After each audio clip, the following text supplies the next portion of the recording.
genética de síndrome tumoral? En los tumores de alta proliferación. Los tumores rápidamente proliferativos, los que crecen rápido, ¿sí? Por ejemplo, hemos visto uno que Leucemia crónica aguda. Leucemia mieloide aguda. Las leucemias, si son hiperleucóticas, pueden producir síndrome de éxito tumoral espontáneo. ¿Qué significa hiperleucótico? Que tienen 30.000 glóbulos blancos, 50.000, 100.000. Este tipo de patologías, este tipo de enfermedades hematológicas, en cuanto a las leucemias, pueden producir síndrome de éxito tumoral espontáneo. En cuanto a los linfomas, el linfoma de Burkitt es rápidamente proliferativo, puede producir un síndrome de éxito tumoral espontáneo, ¿sí? Puede ser iniciado con el tratamiento. Cuando yo empiezo el tratamiento quimioterápico, todo paciente, eso ya es experiencia nuestra, ¿no? Todo paciente que inicie el tratamiento quimioterápico les indicamos medidas de prevención de síndrome de éxito tumoral, todos los pacientes. Aunque no tengan hiperleucocitosis, aunque no tengan una masa que sea gigante, siempre les indicamos porque la quimio suele desencadenar este síndrome. Ahora, puede ser espontáneo, aunque yo no indique quimio que produzca la muerte de las células tumorales, puede ser espontáneo. Puede ser que al ser una patología que replique rápidamente, me va a producir espontáneamente este síndrome que recuerden puede llevar al paciente a la muerte. Desde el punto de vista laboratorio, ¿qué alteraciones tenía? ¿Quién se acuerda? Hiperuricemia, hiperpotasemia,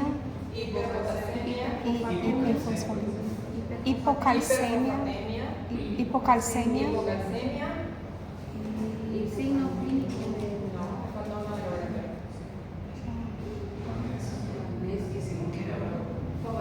Así vamos a hablar.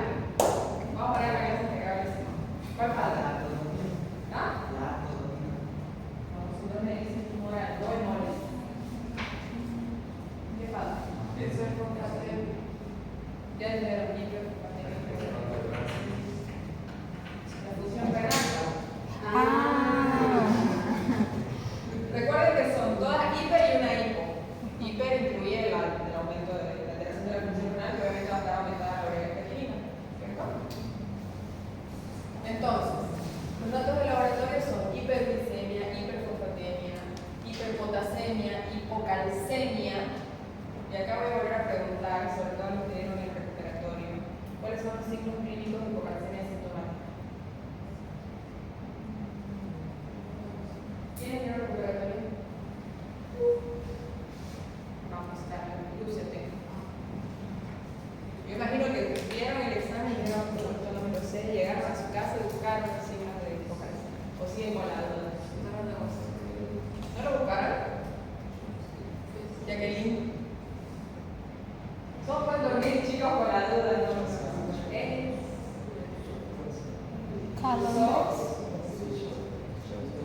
¿En qué consiste?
está incluida ahí la creatinina, la alteración de la función renal. Y las manifestaciones van desde convulsiones hasta muerte súbita. Y cualquier síntoma de hipocalcemia. Entonces, repasen por favor de nuevo. Tienen que saber cómo se hacen las manifestaciones. ¿Cómo se hacen las maniobras para determinar si la hipocalcemia es sintomática o no? De eso depende del tratamiento de la hipocalcemia. ¿Cuáles son las bases del tratamiento? Ya lo vimos. Llega un paciente con una masa gigante a nivel cervical, ustedes piensan que es un linfoma, tienen que hicieron un laboratorio, la pendiente del laboratorio hasta que llegue, ¿qué hacen? Hasta que llegue la ambulancia, ustedes pidan la derivación, les acepten la derivación de presión. ¿Cómo manejan a ese paciente? Hidratación, hidratación venosa. Hidratación. ¿Qué cosa?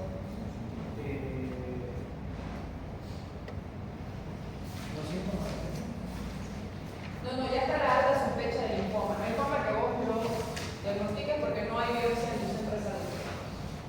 Y lo tenés que derivar, ya se contactaron, pero todavía no se puede derivar. Lo tienen internado en su centro. ¿Qué hacen con ese paciente hasta que llegue la ambulancia? Hidratación amplia, ¿no? Asegurar una buena diuresis. Para el ácido úrico, Allopurinol. y si ya tengo mucho ácido úrico formado, recuerden que hay una medicación que actúa a otro nivel, como se llama Rafuricasa. ¿Cuál es la diferencia? En que uno inhibe la formación de ácido úrico y otro hace la lisis del ácido úrico. O sea, lo descompuesto. Si yo ya tengo hiperglicemia, Rafuricasa. Todavía no se lo había preguntado ni un examen esa pregunta. Diferencia en la farmacología. Entonces, hiperhidratación. Primero, identificar los pacientes de alto riesgo. El paciente que les acabo de describir es un paciente de alto riesgo de síndrome de lisis tumoral. Una masa gigante puede hacer lisis tumoral espontánea.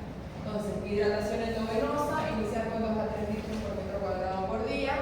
¿Y cuál es el objetivo? Tener una diuresis mayor de 2 mililitros por kilo por hora. ¿Sí? Para eso, en las indicaciones de mi paciente, tengo que indicar, la hidratación, control de diuresis o balance hídrico estricto. Eso quiere decir que el personal de enfermería, que me saques con a mí, el personal de enfermería tiene que controlar la diuresis, lo que ingresa y lo que sale.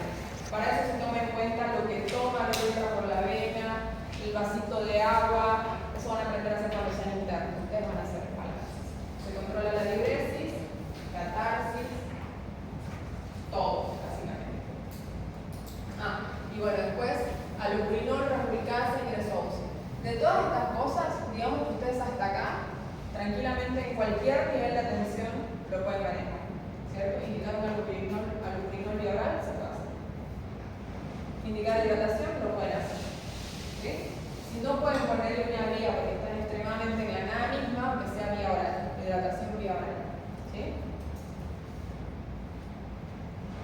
Otra urgencia en hematología. ¿Quedó claro lo del síndrome de lisis tumoral? Lo he vuelto a repetir porque es algo importante. Está repetido porque es algo que ustedes tienen que conocer. Tienen que aprender a sospecharlo. Tienen que aprender a indicar las medidas de prevención. Síndrome de hiperviscosidad en las patologías que mencionamos hace poquito. Sobre todo, policitemia vera, Waldenström, ¿qué nos habían dicho? Leucemias hiperleucóticas. En esas patologías hay que sospechar. ¿Sí? Manifestaciones que puede tener el paciente: oftalmológicas, neurológicas, respiratorias, hemorrágicas, urológicas, cardiovasculares, principalmente. ¿Cómo se maneja el síndrome de hiperviscosidad si es por una proteína IgM? Las bacterias, muy bien, las bacterias. Y si es por poliglobulia, puede ser electroféresis o flebotomía, sanguinotransfusión o sangría. Los 3 nombres son válidos. Flebotomía y sanguinotransfusión o sangría es lo mismo. ¿Sí? Es como donar sangre, solo que son nosotros. Manejo, aféresis terapéuticas, por supuesto que tratar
o un linfoma que me comprima el canal medular.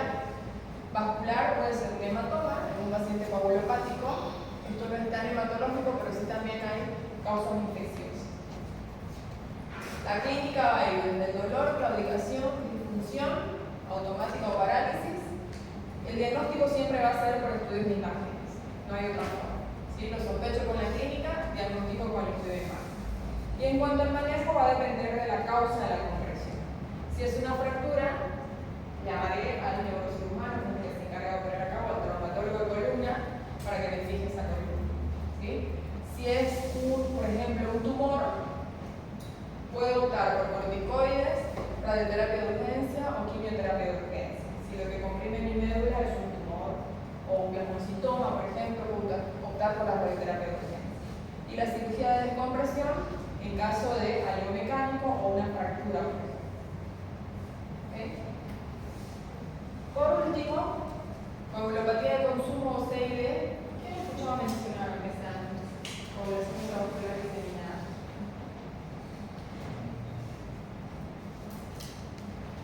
Ustedes no han llevado todavía. No. Bueno, ahí van a volver a ver. ¿En novena? ¿En serio? Sí. Yo creo que la llevé en cuarto año. Coagulopatía de consumo. Es una urgencia no exclusiva de hematología, pero que sí tiene muchas alteraciones hematológicas. Se presenta mucho más y es de mayor manejo de los terapistas, de los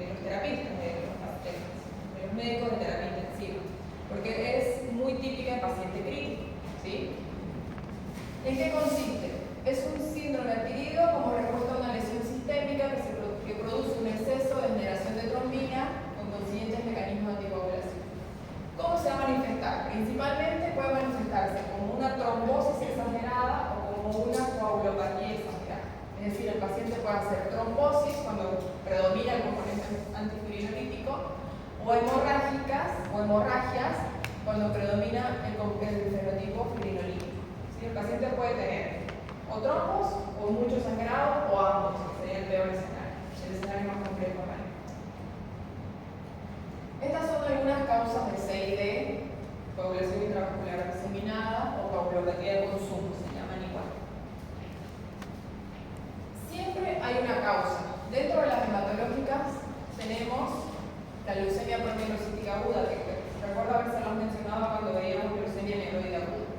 Pero también tenemos infecciones graves y sepsis a la cabeza, que es la de mayor frecuencia, traumatismo severo, fallo orgánico, trastornos obstétricos, anomalías vasculares, causa tóxica o las microcefatías trombóticas.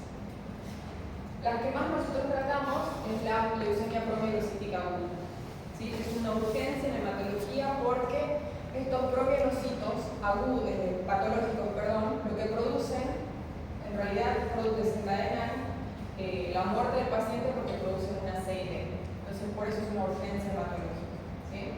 Este paciente se debe manejar lo que es posible y obviamente indicando tratamiento específico para esta leucemia, la CID mejora.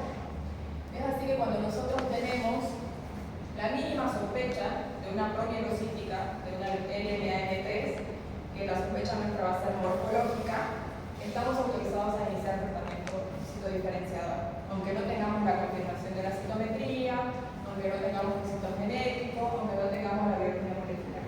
Solamente con la morfología, si yo como hematóloga la sospecho, veo que la morfología es una promielocítica, yo empezar a iniciar tratamiento. Porque esta patología, la M3 o leucemia promielocítica, tiene muy buen pronóstico si yo inicio tratamiento a tiempo. Tiene hasta 80% de curación. Y los pacientes suelen no requerir trasplante incluso. Y el tratamiento es vía oral. El tratamiento citodiferenciador es vía oral. Entonces, el manejo es fácil, pero la complicación, la CID por la que fallecen estos pacientes si no se trata a tiempo, es fatal. ¿Sí? Entonces, por eso es que nosotros vemos estas células, si las vemos en sangre periférica o en médula, inmediatamente indicamos el tratamiento. ¿Sí? En cuanto al tiempo de evolución, en cuanto a la causa, se puede clasificar en CID aguda, crónica o localizada. Las que se presentan con mayor frecuencia son las agudas, secundarias de infección, a trauma o a calamidades obstétricas o alteraciones obstétricas. ¿Cómo hacemos el diagnóstico? Lamentablemente no existe un único elemento de laboratorio o de imagen que yo pueda hacer y decir, bueno, si esto me da positivo es una CID, si me da negativo no lo es. Tengo que ver las manifestaciones clínicas, hacer un score. Hay un score que está establecido en la ISTH con el que yo defino si puede ser, si tiene alta probabilidad de ser una... ¿Qué hace calor? ¿Frío? No llega nada. Le voy a poner que se mueva. Sí. Existe un algoritmo que ahora se lo voy a mostrar, pero en realidad el diagnóstico es un conjunto entre manifestaciones clínicas y alteraciones de laboratorio. Las alteraciones de laboratorio me van a decir si el componente es hemorrágico o es trombótico, lo mismo que las manifestaciones clínicas. ¿Okay? Este es el lector del que les hablaba. Sistema diagnóstico propuesto por, esta es la Organización Internacional de Contraste y Trombosis, la ISTH. ¿Sí? Lo primero que hacemos es preguntarnos si nuestro paciente tiene alguna patología diagnosticada con alguno para hacer sí. Por ejemplo, una promielocitis. Si la respuesta es sí, continúo con el algoritmo. Si la respuesta es no, busco otro diagnóstico asociado. ¿Sí? Si la respuesta es sí, sigo y solicito todos estos laboratorios. Recuento de plaquetas, notificación de productos de elevación de la fibrina, tiempo de protrombina, fibrinógeno. Después, cuando tengo los resultados, realizo esta puntuación, dependiendo del valor de cada laboratorio. Hago la sumatoria y si tengo un valor, aquí es mayor o igual a 5, es compatible con una CID e inicio tratamiento. Si tengo un mayor componente trombótico, inicio heparina. Si tengo un mayor componente hemorrágico, dependiendo de qué es lo que yo tenga aumentado, disminuido, ya sea, por ejemplo, si tengo el TP alterado, tengo que indicar plasma congelado. Si tengo el fibrinógeno bajo, tengo que indicar frío precipitado. Si tengo las plaquetas muy bajas con mucho sangrado, tengo que indicar transfusión de plaquetas, ¿cierto? Acá se los vuelvo a poner el score de la ISTH con todos los parámetros, con el valor que con cuánto de puntaje vale cada uno, y también existe otro score que se llama el score de Young, que ese se usa en caso de CID asociada a infección o sepsis, ¿sí? Porque se vio que este score no contempla criterios de sepsis, como lo hace allá, criterios de CIRS, ¿sí? Entonces, para un paciente con una CID secundaria de sepsis usamos este score. Y es lo mismo, más de 5 tengo una CID. Si tengo menos de 5, al día siguiente tengo que volver a hacer un mismo parámetro en el laboratorio y evaluar directamente con el paciente salga de su crisis. El manejo. Primero, identificar la causa si la tiene y tratar. Si es una promielocítica, indico el tratamiento citodiferenciado, ¿sí? Si es una CID desencadenada por una complicación obstétrica, veré si se puede indicar la cesárea de urgencia, ¿sí? Ahora, dependiendo si el predominio de la CID es hemorrágica, se prefiere no transfundir plaquetas, salvo en casos muy puntuales. Si tengo una plaquetopenia severa y el paciente sangra, sí. Pero después va a depender de qué es lo que yo tengo alterado. Por ejemplo, si tengo pacientes con un TP alterado, tengo que indicar plasma fresco. Si tengo hipofibrinogenia, el fibrinógeno no está bajo, indico crioprecipitados o fibrinógenos, que son los que tengo de origen comercial, ¿sí? Ahora, si lo que predomina en la clínica del CID es el componente trombótico, tengo que indicar heparina. Por supuesto que acá va a depender del valor de